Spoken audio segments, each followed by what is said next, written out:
Welcome to the May 30th meeting of the Rotary Club of Louisville. I'm Barrett-elect, our president-elect for 2019-2020.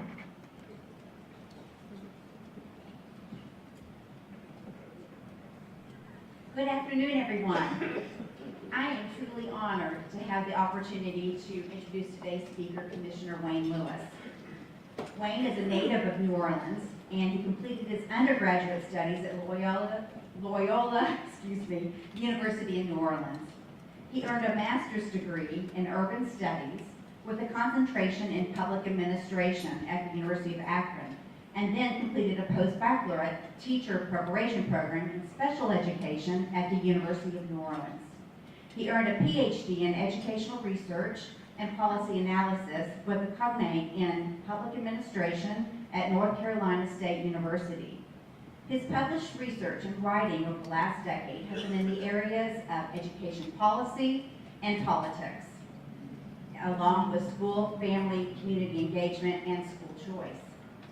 Prior to being named the interim commissioner April of last year, he became the permanent official commissioner in October. Dr. Lewis served as an appointed advisor in the Education and Workforce Cabinet prior to that, and he served as a leader and served on many important initiatives, including the work with the Kentucky Board of Education, Early Childhood Advisory Council, among many others. I first had the opportunity to get to know Commissioner Lewis as we served on a year-long study. It was a task force with the Pritchard Committee. And we were really delving in to really look at the achievement gap. Why is it? What does the data show us, and what would be the recommendations? It was a long year and real commitment. It wasn't one of those boards that you're on because everyone else's name's on there. It was a lot of work, and Wayne was so dedicated. He just poured himself into it. Of course, with his expertise, he brought a lot of knowledge to the group. And it was very evident to me that he was completely dedicated to kids, to all kids learning. So will you please welcome Dr. Lewis.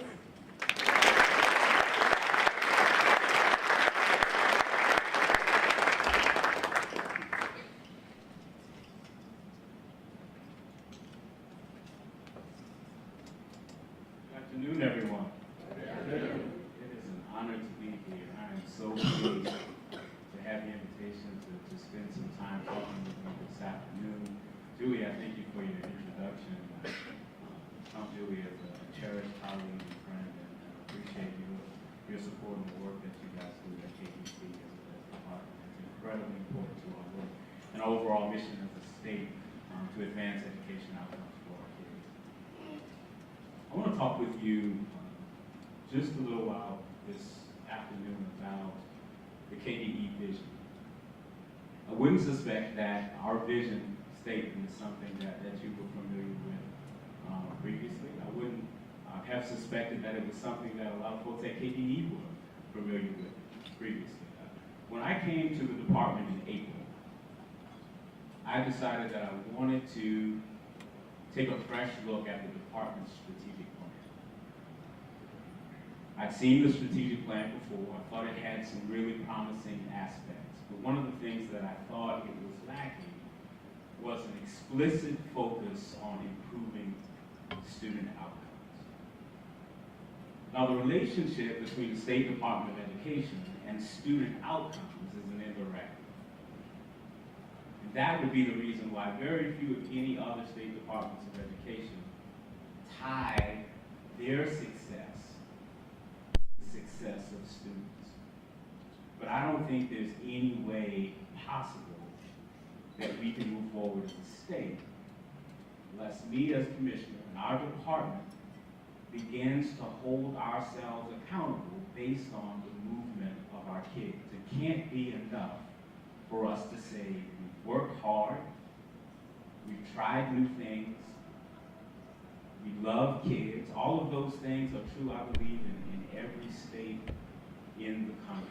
It's certainly true here in Kentucky. I don't think that's enough. I think we have to, each and every one of us that's a part of this system, has to be willing to say we're going to hold ourselves, personally and collectively, accountable based on whether or not our kids achieve success. And so we took a fresh look at our strategic plan, and the vision was right at the top of it. And one of the things we found pretty early on was that the vision didn't need to be touched at all. The vision is one of the few things in the strategic plan, one of the few parts of the department in terms of organizational structure, in terms of the way we operate that we didn't touch. Frankly, I think the vision was perfect as put. And it is each and every student empowered and equipped to pursue a successful future. As I reflect on that vision, I talk about it quite a bit with our staff at the Department of Education, I see three distinct aspects to it.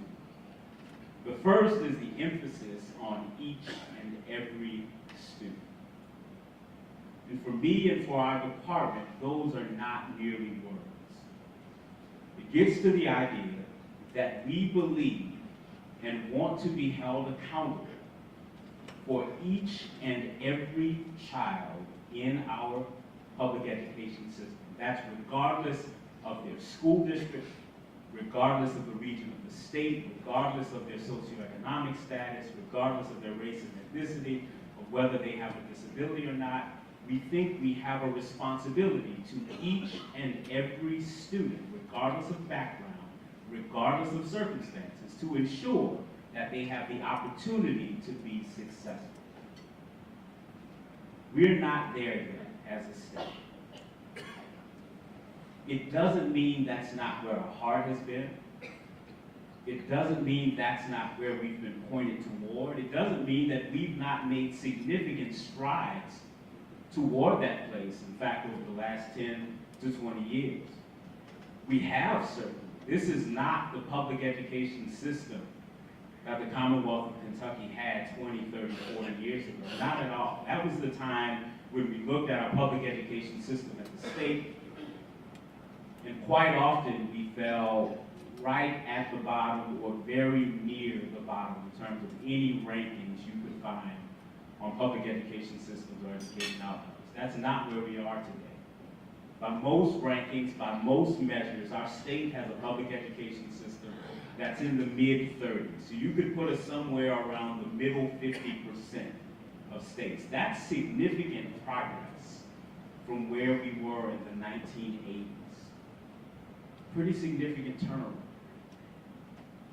That's not good enough for us.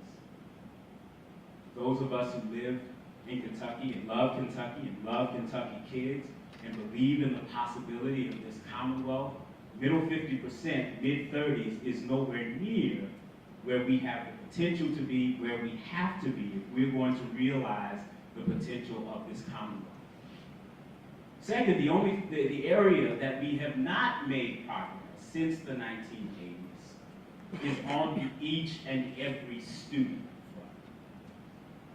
Because while we have moved forward and made significant strides overall in terms of the outcomes for our kids, we continue to face very significant challenges in the area of equity.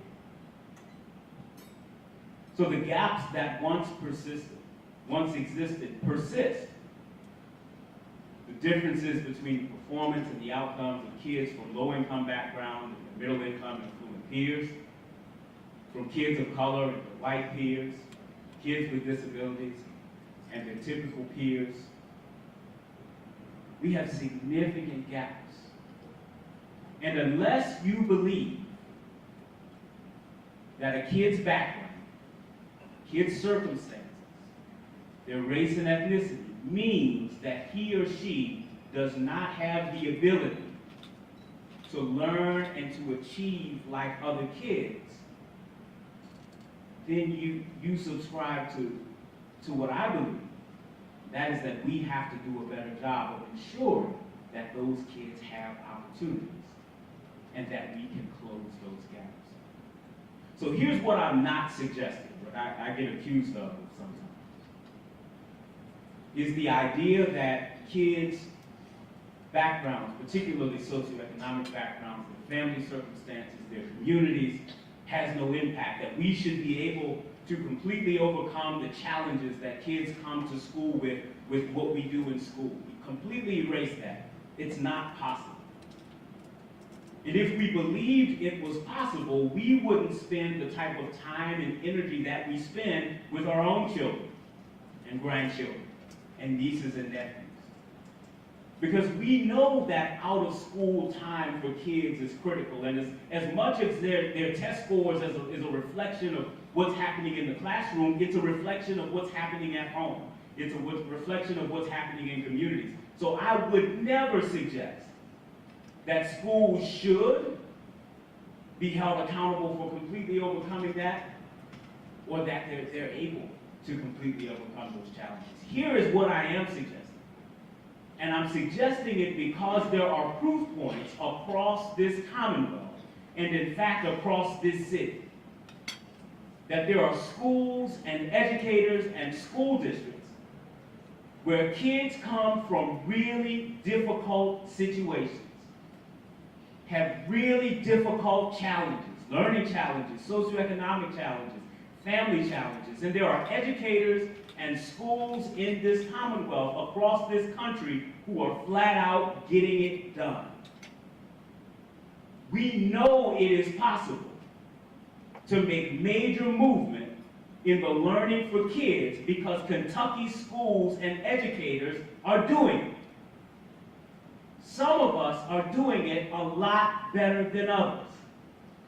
We have to get to the place where we can be more systematic, where it's not a function of chance or a function of luck, where a kid goes to school or where he or she finds a teacher, where we can be more systematic and say, in Kentucky, regardless of where you go to school, regardless of who ends up being your teacher, we're going to do everything we can to make sure you have a great opportunity to be successful.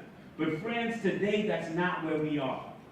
So our vision remains to provide those types of opportunities for each and every student. Quite often that gets boiled down to a question of funding. And funding is important.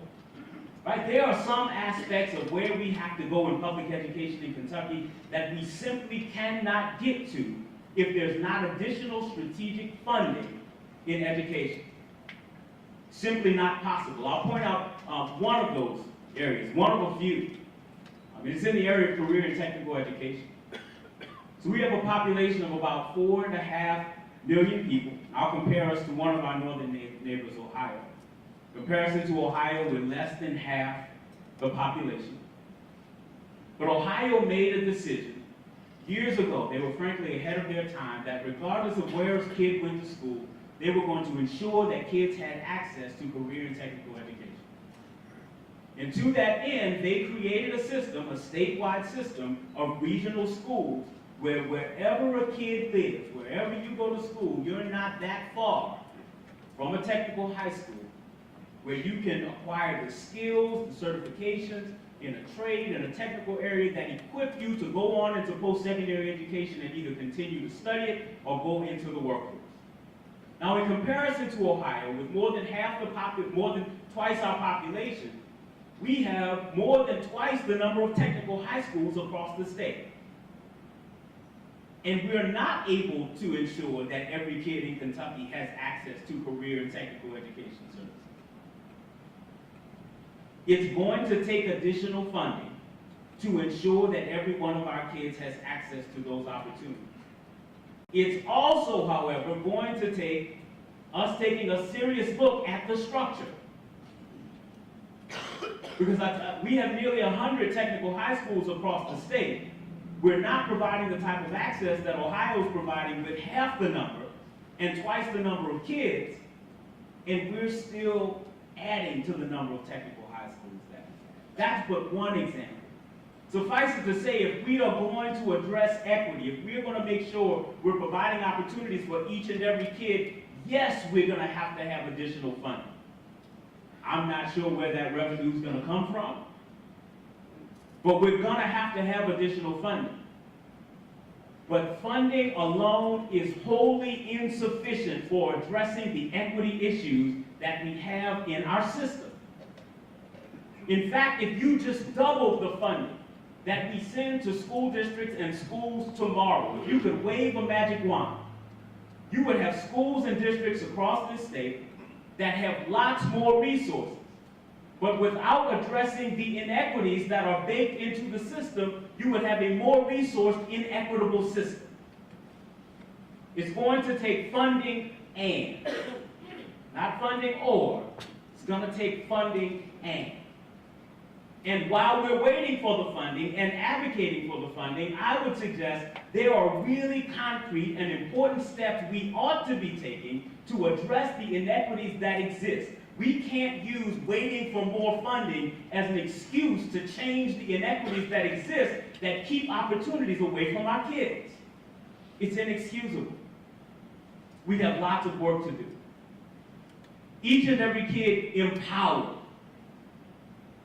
We'll talk about equip last. That's where I tend to spend most of my time. In terms of empowering a kid, I think about a young lady who I heard a couple weeks ago. In my capacity as an ex officio member of the Council on Post-Secondary Education, I attended the commencement exercises at the University of Louisville, and will forever remember the speech given by the class speaker. This young lady was a graduate of Jefferson County Public Schools. She was completing an undergraduate degree in engineering and had earned, I believe, a fellowship to go and pursue a master's degree at Stanford in engineering. And one of the things about her talk that I remember that will always stand out to me is she said when she got to the University of Louisville, in spite of the fact that she had good grades and she had been a good student, that she didn't think she was smart enough to pursue engineering. Good grades, strong background, scholarship to attend the University of Louisville, but didn't think she was smart enough. Mind you, the proof is there. Obviously, she was. She was graduating at the top of her class with an engineering degree and was going on to pursue a master's degree at Stanford. Clearly, this young lady was smart enough. But if we have kids like her who are exiting our schools, who are exiting our systems, that haven't been told, who haven't been made to believe that they have everything that it takes to be successful, then we have to do more. This happens particularly with young ladies in the STEM areas. One of the things that's fascinating to me is at the post-secondary level, we have far fewer young women pursuing degrees and careers in the STEM areas, but when we look at our test scores at the high school level, they are outperforming the guys. If we're just going based on ability, as represented by GPA and test scores and what they show us of their learning, there should be a lot more young women going into the STEM fields. We have some work to do with empowering our young people, helping them to understand their potential, helping them to believe in their abilities. We also have work to do with ensuring that they understand what the opportunities are before them. There are far more opportunities available to our young people, and I hear of more every day than, frankly, they are taking advantage of. And a lot of that has to fall on us, because we're not doing everything that we ought to be doing, the collective us, not just schools, but communities, parents, concerned citizens, to make sure these young people understand what incredible opportunities are there for them if they just reach out and ask or apply or take a step right before them sometimes. Each and every kid empowered and equipped. And the equip part, again, is where most of our work at the state education agency is around. Ensuring that every kid is equipped is the reason why we focus so heavily on early childhood education, on early literacy, and early numeracy. Now, typically when we have policy conversations about early childhood education, the conversation again goes to funding. Let me put it out there again. It's going to require additional strategic funding to accomplish the things that we want to accomplish in public education, including early childhood education. Now let's put that on the shelf and let's talk about where we are right now. We have an incredible public preschool system in Kentucky. We have a system, public preschool, where kids aged 3 and 4 with disabilities are able to attend public preschool at no cost. And kids at age 4 who are at 160% of the federal poverty level and below are able to attend at no cost. Now, there's been lots of policy conversation over the last 10 years about the need to push that needle from 160% of the federal poverty level to 200% of the federal poverty level. I will not stand in the way of that. I won't. But here's the challenge that goes unaddressed when that's what our policy conversation is. We aren't touching nearly the number and percentage of kids who already qualify for public preschool at no cost. At the 160% of the federal poverty level and below, there are literally thousands of young people across this Commonwealth who should be in public preschool who are not. And here's what the data shows us. If we can get low-income kids into high-quality early learning settings, we change their readiness. And if we can change their readiness for kindergarten, we can often change the trajectory that they'll have for the rest of their academic careers. So yes, let's continue to advocate for additional resources. But let's also advocate just as loudly, if not more loudly, for us using the resources that are right here available to us. There are too many kids in this Commonwealth who qualify for services who aren't taken advantage of. Equipping kids is the reason why we fought so hard to change Kentucky's high school graduation requirements. So we have a high school graduation rate in Kentucky that's one of the highest in the country, about 90%, over 90% actually. What that has not correlated it to is even the national average with the percentage of kids matriculating into college. What's even more troubling for us is with a high school graduation rate over 90%, when we look at our longitudinal data system and we track the success of our kids, we find that after 7 years' time, if we look at the class of 2010, the Kentucky Public High School graduate class of 2010, only 25% of that graduating class had earned any type of post-secondary credential. That's a 2-year degree, a 4-year degree, a certificate, or a diploma. 25%. That ought to scare us to death in this post-Great Recession era where 80 to 90% of the jobs being created require some type of post-secondary credential. Yet only 25% of our kids are earning. And I want you to hear me loud and clear. I am not talking about just 4-year degrees. It's a tiny percentage of kids that actually earn 4-year degrees. I'm talking about kids that earn anything past the high school diploma. We have to do better. We have to equip them. And again, there are opportunities. I heard about the opportunities that you guys are providing with the Rotary Promise Scholarship. It's incredible. It's incredible. Hats off, thank you for your commitment, your continued commitment to providing these opportunities for kids. Again, there are more opportunities than we're taking advantage of. I heard you talk about an endowment that continues to grow because you're not getting as many dollars out of the account as you thought you would. I'll give you an example at the state level. By show of hands, how many of you are familiar with the Kentucky Work Ready Scholarship? A handful. By show of hands, how many of you have heard either the state level or the national level conversation about free college? Here's what's fascinating. The Kentucky Work Ready Scholarship is free college in Kentucky. And we can't even get people to talk about it. It's a scholarship for Kentuckians, not just young people, for Kentuckians that have less than an associate's degree to pursue an associate's degree, a diploma, or a certificate in any one of Kentucky's top 5 high-demand sectors. That's advanced manufacturing, healthcare, information and technology, transportation and logistics, construction and trades. If you're pursuing a certificate, a diploma, or a 2-year degree in any one of those areas, no GPA, no test score required. It is a last dollar scholarship that pays for tuition and fees at a Kentucky Community and Technical College. Dr. Handy, am I right? We can't get the money spent. And I want you to remember this visual. I asked you how many of you have heard of the Kentucky Work Ready Scholarship, and a couple of you raised your hands. Almost everybody's heard the free college conversation. Never even acknowledging that we have free college in Kentucky that we can't get people to take advantage of.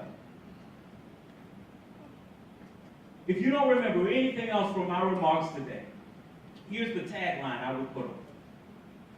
It's funding and. Too much of our conversation has revolved around, frankly, excuses about what we can't do because we don't have resources. Yes, we need resources. Yes, we need additional resources. And yes, there's a whole lot more we can be doing right now with the resources that have been allocated. We have to do a better job of ensuring that each and every kid has access to opportunities. I said, oh, that was the end. I'll give you one more. I'll finish with the issue of equity. Because equity for me is central to everything. I had a friend ask me not too long ago who works in the area of equity, and she said, can you put me in touch with who your equity person is? And I said, I don't have an equity person. And she looked at me a little bit strange, and I said, I don't have an equity person because at the Kentucky Department of Education, everybody ought to be an equity person. We're in a state where 60% of the young people in our public education system qualify for free and reduced price lunch. You can't do education in Kentucky unless you're talking about equity. You can't do it right. But here's one of those equity issues that I don't think we talk nearly enough about. And that is this. Well, you tell me, here's a question. Within our public schools, what is absolutely, bar none, the most important factor for kids learning? What is it? Attendance? Even more important. Even more important. Food? Even more important. Parent participation. In school. The school factor. It's the teacher. It's the teacher. This isn't just anecdotal. Research shows there is no school level factor that is more important, that's a bigger determinant to the success of kids than having a high quality and effective teacher in the classroom. I'll let you in on a little secret about class size research. Right? The common talking point on class size research is reducing class size is good for kids. Actually, that's not even half of what the research says about class size. First of all of the class size research is based on the assumption that there is an effective teacher. So if you have an effective teacher, yes, reducing class size is good. If you have an ineffective teacher, it doesn't matter. I'm telling you this as Commissioner of Education and as a parent.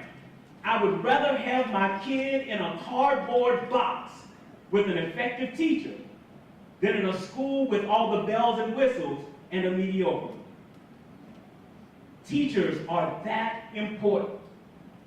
And to that end, if we believe, as I believe, that teachers are that important, the equity issue of our time in education is whether or not our kids have access to a high quality and effective teacher. Teachers are that important. What tends to happen is our low-income kids, our kids of color, our kids with disabilities, tend to less often have that kind of access. Because our more effective teachers, by and large, these are generalizations, but they bear out in the research. This is not off the top of my head. By and large, our middle income and affluent kids and our kids without disabilities tend to more often have more experienced, more educated, and more effective teachers. So if we're really serious about equity in Kentucky, in our schools, then in addition to funding, we're going to have to examine our policies, our structures, and our practices around how teachers get assigned to classrooms and to schools. Now that's a hard one.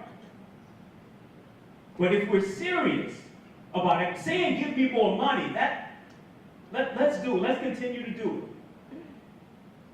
I'll do it with you. Let's have more money. But having a conversation about how we ensure that low-income kids and kids with disabilities have the same access to high-quality and effective teachers, that's a different conversation. But if we're serious about equity and don't just want to talk about it, then we have to go. I thank you for your time, appreciate the opportunity, and I'm happy to take your questions.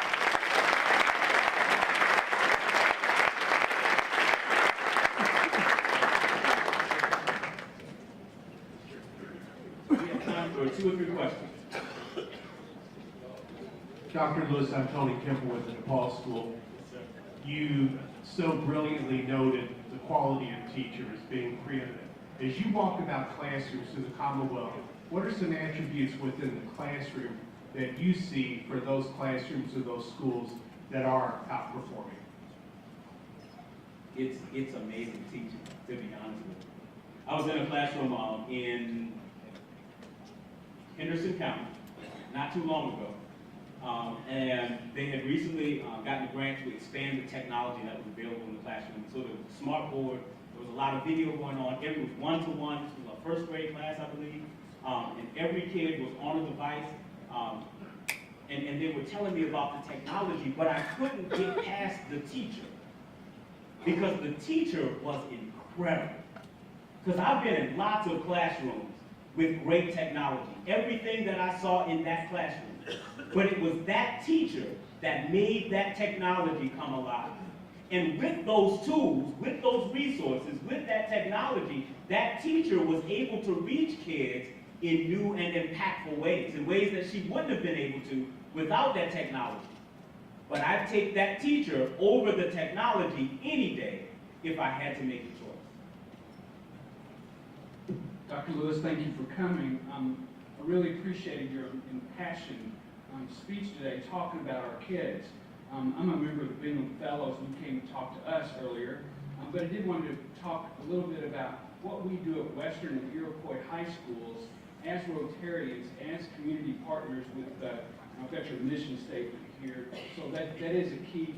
And I think one of the things we want to hear is, what can we, as business folks, that do to help make an impact? So, but just so that you know, so Western Iroquois, we started in 2011, and at the time they were 2 of the lowest performing high schools in Louisville. And we picked those schools, and these are our students. And we are moved when we have 115 kids here that get these scholarships, 500 kids already. 300 Rotarians come and help empower these kids and want to see them have a seat at the table. And you and I have already talked about early college. What we're going to do for that is, with our overfunding, is to kind of seed some of that grant money so that we can improve that. That's not what I want to ask. What I do want to ask is, what can we do? I mean, we're doing a lot for these 2 schools, but when you go to other Rotary clubs, what are things that maybe we don't want to come mentor these kids or keep this at the forefront? But what can we do to help improve the success of our students? Thank you so much for your question. Good to see you again. The first that I speak to is at the individual level. And to be honest with you, it is exactly what you're doing. Our kids need to see you. Not just see you, but they need to touch you. They need to get to know you. I was sharing with Julie in our conversations, you will never know often the kind of impact that you're having on these kids' lives. Because it's not the typical kid who's going to stop and give you a dissertation about, this is how you impact my life, right? It'd be awesome, right? But that's not typically the way kids respond. But I'm telling you, from the conversations we have with kids, from the conversations they have with their educators, it's huge. If for no other reason, especially in low-income kids and low-income kids and resource-deprived areas, you are incredible models for them. You are proof points of what's possible. So it's not just pick a profession, engineer, doctor, lawyer, nurse. It becomes not just somebody I read about or saw on TV, but it's somebody I touch. Somebody who I have a relationship, who cares about me, who I can interact with. So that's the first one. The second piece is on the business and organizational level. We need your engagement, the engagement of business and industry in our public education system in ways that we've never been engaged before. So a lot of my conversation is around preparing kids for success in post-secondary education and the workforce. We have operated in that space in previous generations, to use an early childhood term, with parallel play. So schools doing what they think is best for preparing young people for the workforce, while business and industry kind of have their own expectations for what kids need to have or young people need to have to be successful. What I'm excited about is the beginning of partnerships now where business and industry is much more integral to the conversation in education, informing us, telling us, and working with us to prepare young people for the jobs of today. Not just what we think they need, but working in partnership with you to prepare them for what they actually need and what they're gonna need in 10 years. Thank you. Dr. Lewis, I have a relative in Detroit that is a teacher at charter school. And there's been conversation here, but I wonder what you think about that, charter school. I think charter schools would give us an additional tool. One of the things I'm again, often misquoted and mischaracterized on is people say, well, he says charter schools are the silver bullet. I've never said anything is a silver bullet for anything in my life. So if somebody tells you I said that, they are not telling the truth. It's a tool. Now keep in mind, we have lots of tools. So if the General Assembly passes a funding mechanism to permit us to establish high-quality charter schools, I'll use it. We need all hands on deck. There is nothing we should be closed to in terms of considering if it's going to move the needle for our kids. With that said, if the General Assembly does not pass legislation that gives us a funding mechanism, I'm going to continue to use all the tools and then some that I have at my disposal to move education in the state. Dr. Lewis, Rick Smith, Kentucky College of Art and Design. You know I'm a big supporter of yours, and sometimes that's not a good position to be in because of perceptions. You just touched on being misquoted in the soundbite. So help me out with this one because your position on the teacher sick out. I heard you talk about, obviously the teacher and how important that is. Some teachers don't feel that because of some of the things that you asked for. So could you clear that up for us, please? So my position on sick out. I believe teachers, just like any other Kentuckian, any Kentucky citizen, have the right to engage in the political process. And I would go so far as to say not just the right. My hope is that more Kentuckians are engaging in the political process. One of the most promising things I saw across this state was superintendents working with teachers associations, working with groups of teachers to send delegations of teachers every day to the Capitol to engage, to talk to legislators, to protest if they so chose. That's positive. That's really positive, and I'm supportive of it. I was supportive of the agreement that JCTA struck with JCPS to permit that to happen in Jefferson County. I didn't want to step into the situation at all.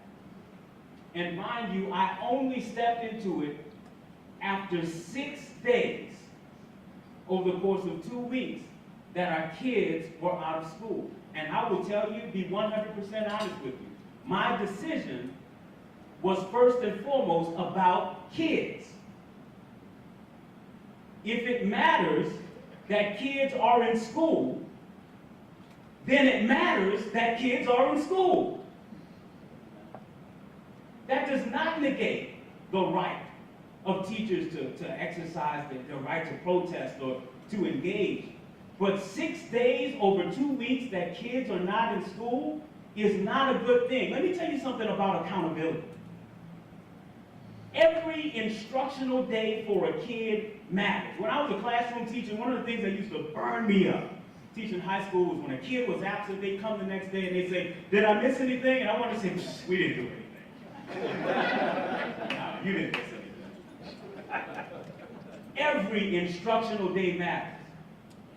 Teachers believe that, leaders believe that, parents believe that, and if you believe that every single day matters, then surely you believe that 6 and 2 weeks matter. So my position had nothing to do with wanting to punish teachers or antagonize teachers. I want teachers in school because kids need teachers in school. I said in my comments, there is no factor at the school level that is more important to the success of kids than having a great teacher in the classroom. There's none. That's what underlied my decision. And to be clear, I asked for names, I asked for policies, I reviewed that information, and then I sent that information back to the superintendents and made recommendations for policy change. That was the end of the conversation for me. My hope is that it doesn't continue.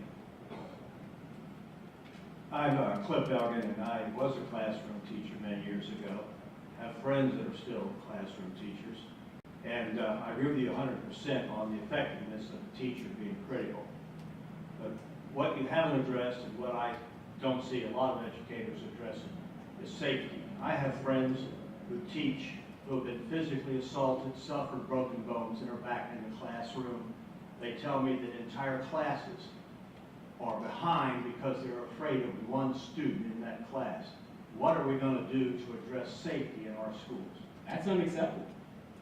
It's flat out unacceptable. And I know you're not making it up. As I told you, I was a classroom teacher as well. I started my career in the New Orleans public schools. I remember very clearly my first year teaching, my buddy who I started with, was coming into the class, coming into the school. This is not Louisville, this is New Orleans. He was coming into the school, and a kid ran up from the back, cocked back and hit him in his jaw as hard as he could, knocked him out. He got up and grabbed the kid, the police came and broke it up, and the first thing, I remember that the police said, "What did you do to provoke him?" I get from my own experience how difficult really high poverty urban environments can be, especially. I appreciate and understand from firsthand experience that lots of our teachers, depending on where you teach, you are dealing with stuff that you did not learn about in teacher preparation programs. Our teachers have been called stuff that you couldn't even imagine. Spit on, kick, hurt. That is unacceptable. Flat out unacceptable. There's a combination of two things I think we have to address. One, there has to be accountability for students. It is flat out unacceptable to think that kids can treat teachers that way. The other side of that, which we don't talk about as well, is we have to do a better job of equipping our teachers, equipping our administrators, all of our school staff with the knowledge, the capacity, the tools they need to better manage the educational environment. Given the challenges that they're facing, I'm not sure we provide as much training as we could or should be providing to equip them, to prepare them to deal with some of the challenges that they're dealing with. I think it's a both and in that situation too. There has to be accountability for the student. You cannot allow teachers to be in classrooms where they're in war zone type situations, but we also have to do a better job of equipping our school staff with the tools they need to handle those incredible challenges. Thank you.